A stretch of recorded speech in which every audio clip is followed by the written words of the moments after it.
The last lesson introduced us to the impact that the introduction of Western education had on the masses in the Indian subcontinent. We learned that English became the new medium of instruction. And so many educational institutions were set up with the task of imparting Anglicized education to the Indian masses. Because the Britishers were of the opinion that this Western education can liberate the masses, can take the masses ahead in their journey towards progress and development. Now, having learnt about that, as students of history, we should also look at the other side of the coin. Now, in the last lesson, we mentioned that a whole lot of middle class as well as upper class Indians were given this Western education. And many Indians saw the benefit, the advantages of Western education.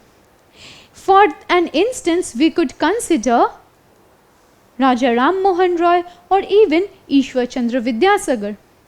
These people were impressed by the developments that had happened in Europe, and they saw that the spread of Western education could bring development as well as modernization in the Indian subcontinent. And it is for this reason that some Indians like Raja Ram Mohan Roy or even Ishwar Chandra Vidyasagar supported the British in opening more schools, colleges and universities where Western education could be spread among the masses.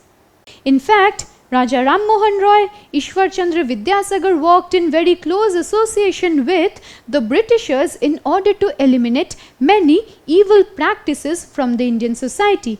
So this group of Indians supported the spread of Western education for the benefit of the Indian masses itself.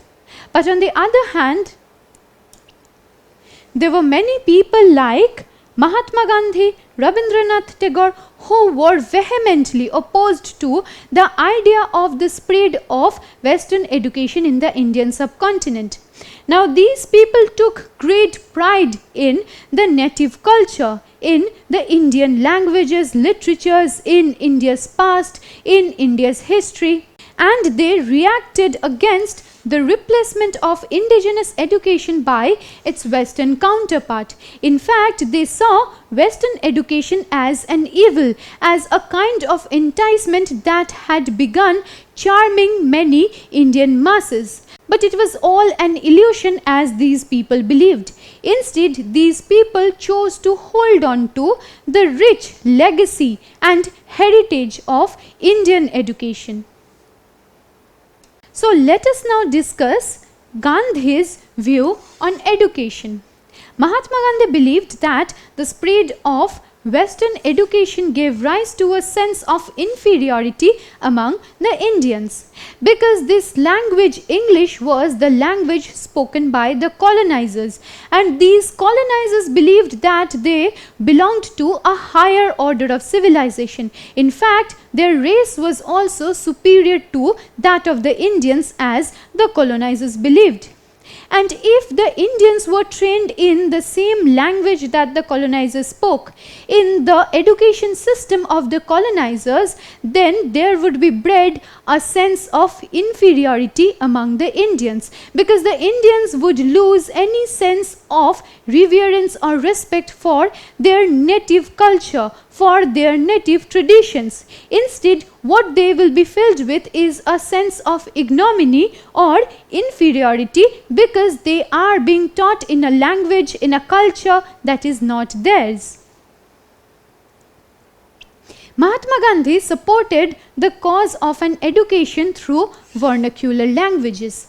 This is because Mahatma Gandhi took immense pride in his history, in his country's culture, languages and literatures, and he was completely against the imposition of Western education, because for him Western education was not being spread among the masses, it was being imposed on the masses.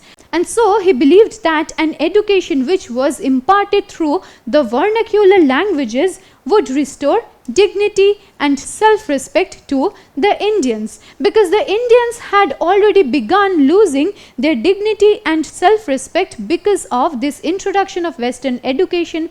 And if they are not taught in the English language, if they could be made to love and respect the vernacular languages, then the Indian masses would no longer feel alienated or marginalized. Mahatma Gandhi also believed that education in English would alienate people from their own surroundings. Now, this Western education did not percolate uniformly to all the levels of the society, as we learnt in our last lesson. It were only certain middle class or upper class people who could afford Western education. And when these people got Western education, their minds, their thoughts, their ideas, their morality, their ethical values were completely dominated by the British culture. And so they felt alienated in their own surroundings, alienated from those masses who were not introduced to Western education. And because of this spread of Western education among only certain sections of the society, these people now felt strangers in their own lands, because it was only in their body and blood that they remained Indians. Their minds had completely been infiltrated by the British culture, and so they felt like strangers in their own lands. So these are the ideas that Mahatma Gandhi had, and so he vehemently resisted the spread of Western education in the subcontinent. Before proceeding with this lesson, let me ask you a question. Mahatma Gandhi was in favor of the promotion of Western education in India. Do you think this statement is true or false? Well, the correct answer is this statement is false, because we just learned how vehemently Mahatma Gandhi opposed the spread of Western education in India. Instead, he wanted to bring about changes in the education system so that a new education system through vernacular languages could now be instituted. Now, during this time, there were many people who were filled with nationalist sentiments, because these people were against the colonizers who were oppressing them, who were torturing them. And the colonizers had not just taken away their lands, the colonizers had even taken away the culture, the tradition, the history, the legacy of the Indian masses. And so nationalistic sentiments imbued the minds of these people. And since the early 20th century, many people now started clamoring for the need for a system of national education. Now, this system of national education should be radically different from that set up by the British, because this one system of national education would be different from how the Britishers were trying to impose their culture, their language and tradition on the Indian masses. And if the Indian masses could strike a balance by taking the good points from both Indian education and Western education, then there was nothing like it. I'm sure many of you must have visited this place.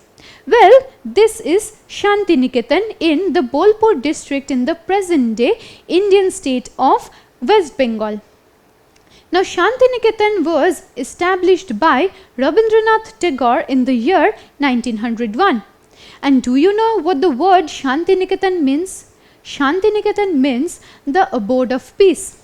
This is the place where Rabindranath Tagore had found peace. He felt one with the nature and the environment in this place. And when we talk about Shantiniketan and how this was the abode of peace for Rabindranath Tagore, let us now briefly talk about how Rabindranath Tagore felt in his initial days at school.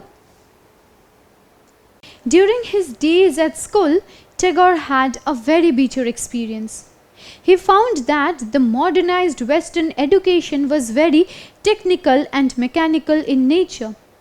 It gave no space for creativity to flourish and blossom. it gave no space for the individuals to hone their creative skills, to pursue new ways of thinking, to think of alternative ways to broaden their horizon. Now, Tagore was the first Asian Nobel laureate. He is among some of the greatest poets that not just the Indian subcontinent, that the world has ever seen and experienced. And so Tagore felt very claustrophobic and stifling in his classrooms. When his teachers used to teach, his mind used to wander in different directions. He was always looking for new ways to think, new ways to write and speak. And so, Tagore's own bitter experience of school in Calcutta led him to establish an alternative model of institution in a rural setting. And this alternative model of institution in a rural setting is the Shantiniketan that he had established in 1901. His main focus in this new model of institution was to inculcate among children a sense of curiosity and creativity. Because one cannot always look for answers to certain questions. One should also be keen to know about new things. One's mind should be filled with many right questions. And it is upon asking the right questions that one can arrive at good answers. And so curiosity is a prerequisite for creativity to flourish. And in Shantiniketan, these are the things that he sought to achieve. In Shantiniketan, this is how classes were held in the 1930s. Classes were held not in classrooms but under the shade of tree. And this model is still practiced even today, because this is a present day picture of Shantiniketan, and you can see how so many students are studying under the shade of a tree and not within the confined space of a classroom. Though both Gandhi and Tagore were in favor of promoting their own indigenous education and culture, they differed in many aspects. Because Gandhi's opinion on this promotion of indigenous education was quite different from what Rabindranath Tagore believed in. Now look at this image here. This is at Shantiniketan in the 1940s. Here, Mahatma Gandhi along with his better half, Kasturba Gandhi, could be seen in the company of many women and Rabindranath Tagore. So let us now briefly talk about the points how Gandhi and Rabindranath Tagore's ideas on the introduction of indigenous education in the subcontinent varied. Gandhi was critical of Western civilization and its worship of machines and technology. Gandhi believed that the Western civilization was all about bringing changes in the technological fields, in the mechanical fields. And so the Western education did not give any regard to the languages, the literatures, the cultures, the histories. So Gandhi was very critical of this approach of the Western civilization. On the other hand, Tagore attempted an amalgamation of the best elements of the Western civilization and Indian traditions. So Tagore was not completely dismissive of the Western civilization. He believed that there were good elements in both Western civilization as well as Indian traditions, and it is by achieving a harmony of these two elements that a good education system could be instituted. And to this end, science and technology are taught along with art, music and dance in Shantiniketan. So this is a beautiful amalgamation of how the best elements of Western education that are all about science and technology are fused with art, music and dance, which have been derived from the Indian traditions. With this, we come to an end of our discussion on this chapter called Civilizing the Natives. Now, the Britishers had come to the Indian subcontinent to rule the masses and the lands. At the same time, they were here to promote and impose their culture on the masses. This is because they believed that they belonged to a higher order of civilization, and so it was upon them to quote-unquote civilize the natives. In this series of lessons, we learnt about how the Orientalists believed in the promotion of indigenous or Oriental education in the Indian subcontinent, and on the other hand, the Anglicists were of the opinion that Western education and English education should be introduced in the subcontinent. And there followed a controversy or contention between these two. Then we also learnt about the effects or the impact that this introduction of the Western education had on the Indian masses. And the primary education system in the rural places was severely impacted by this introduction of a new schooling system. Subsequently, in this lesson, we focused on how various Indians had their own responses to this introduction of Western education in the subcontinent. Some people who were well versed in Western education, well versed in the English language, saw the benefits of the same, and so they joined hands with the Britishers to promote Western education among the Indian masses. While on the other hand, there were many people like Rabindranath Tagore or Mahatma Gandhi who were against Western education in the subcontinent. But Mahatma Gandhi, as we just learned, was completely against the Western civilization and its approach to education. While on the other hand, Rabindranath Tagore achieved a beautiful harmony of the Western civilization as well as Indian traditions in the institution that he established in Shantiniketan. So with this, we conclude our lesson on civilizing the natives. Well, even after so many years of independence, we are yet to find out what a good and efficient and proper education system should be for this country.